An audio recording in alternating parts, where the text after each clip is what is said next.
Hi, Derek right here with freedomcallingrv.com, and today we're going to talk about the differences between an EMS or an electrical management system and a surge protector. They're actually two different things, and depending on what kind of setup you have, it's going to determine which one you need. So stick around and we'll start talking about it. So today we're talking about the differences between EMSs or electrical management systems and surge protectors.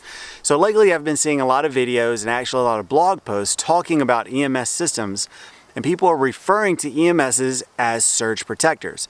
But there's a clear difference in both of these components, and I want to make sure that you know the differences so you know which one that you should purchase.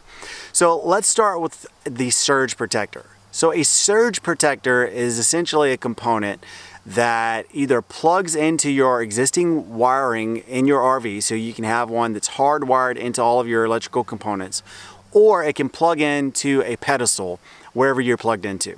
And a surge protector, all it does is blocks against surges in electricity. So if there's a higher voltage or a higher amperage that could damage the components in your RV, the surge protector will protect against that. It almost acts as a circuit breaker, and it will break that circuit so that surge of electricity, that surge of voltage or high amperage will not come into your rig and damage your components. And that is all it does. All it does is protect against that high voltage or high amperage. Now an EMS, on the other hand, or an electrical management system, actually manages the power that actually comes into your rig. Now the EMS actually plugs into the pedestal and it manages the power much more than a surge protector. So when you plug an EMS into the pedestal, what it does is it monitors that power and it decides on whether that power is good enough to actually send into your RV. It's going to make sure that it's a steady stream of voltage and amperage, and it's also going to make sure that it's balanced. So if you have let's say a 50 amp hookup, there's actually 3 ports of power that power is coming through. I don't want to get too technical. We're just going to talk in layman's terms, so all your electricians out there and engineers don't get too upset with this. So basically there are 3 ports of power. That EMS is actually going to measure all 3 of those ports and make sure that the power is balanced before it actually feeds your RV power. Now there's a couple of reasons for that. One is it does act as a power surge protector. So if there is a surge in power, then it will protect your rig against that. But not only that, it also protects against a couple of other things. It protects against reverse polarity. So if that pedestal is actually, if someone's been working on that pedestal and someone has wired something wrong or accidentally hooked up something wrong, the EMS will recognize that and it will not send that power to your rig. Because with AC power, you have to be on a particular polarity. And if you are on reverse polarity, it can blow up a lot of stuff in your rig. So the biggest differences between an EMS system, an electrical management system, and a surge protector is just this. A surge protector only protects against high surges of power. Now an EMS system, on the other hand, actually monitors all the power that's coming in, and it will detect if that power is balanced. It will also detect if you're getting an under voltage or an over voltage. So not only is it going to protect you against a surge of electricity or voltage or amperage, it will also protect you against a low voltage situation. And the problem with a low voltage situation is it's much harder to detect a low voltage situation.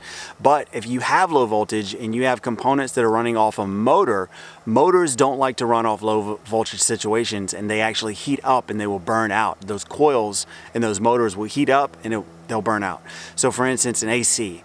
If you're running an AC in the dead of summer and you have a low voltage situation, many times it's very difficult to detect a low voltage situation. The only way you can tell is if you can hear the motor running differently, maybe a different hum or different sound in the motor. And if you do not recognize that and you continue to let that motor run, you run the risk of it heating up and blowing out or burning out the motor.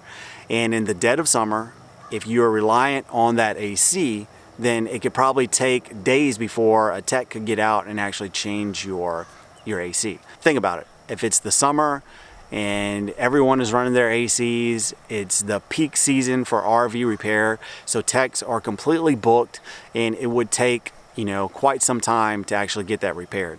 Whereas if you had an EMS that detected against things like a low voltage situation, then it would have turned off the power and you would have known that your AC was running off of low voltage. Now I would like to tell you a little bit about the EMS system that we have. We have a Progressive EMS. Let's talk a little bit about the Progressive EMS. Progressive is the EMS system that we use and that we are familiar with.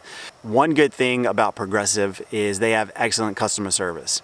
We actually purchased a unit from them when we first started traveling full time.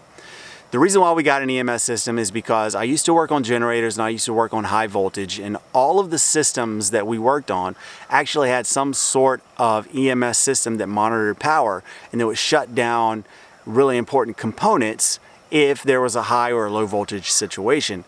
So because we're traveling full time and I want to reduce the time that my rig is actually in the shop, I demanded that we have an EMS system. And also after Stephanie started reading about them, she wanted one as well. So let's get back to Progressive. So we ordered the unit, and after about 3 months, I started to hear a little buzz from the EMS. And that led to the EMS shutting down. So we called up Progressive and we said, hey, our EMS shut down. And they said, you know what, could you fill out this piece of paper? We filled it out and they said, what we're gonna do is we're gonna send you a brand new one. So what had happened was Progressive was recently sold. It was a previous company, Progressive bought them out, or vice versa. And what happened was, in the process of the companies exchanging hands, quality control took a dive. And they missed a batch of EMSs. They missed a batch of sealant, EMSs that have sealant and that were supposed to be waterproofed. They were not waterproof. So what was happening is these EMSs that they sold, water was getting in and corroding the systems, causing the equipment to fail. So what happened was we called them, we filled out a piece of paper, they said, hey, we'll send you a brand new unit, and they sent us a brand new unit. Very easy to deal with, and it was very easy to get our unit exchanged. Actually, Progressive, I think, has a lifetime warranty, so if you get one and it goes bad, just call up customer service and they'll send you out a new one.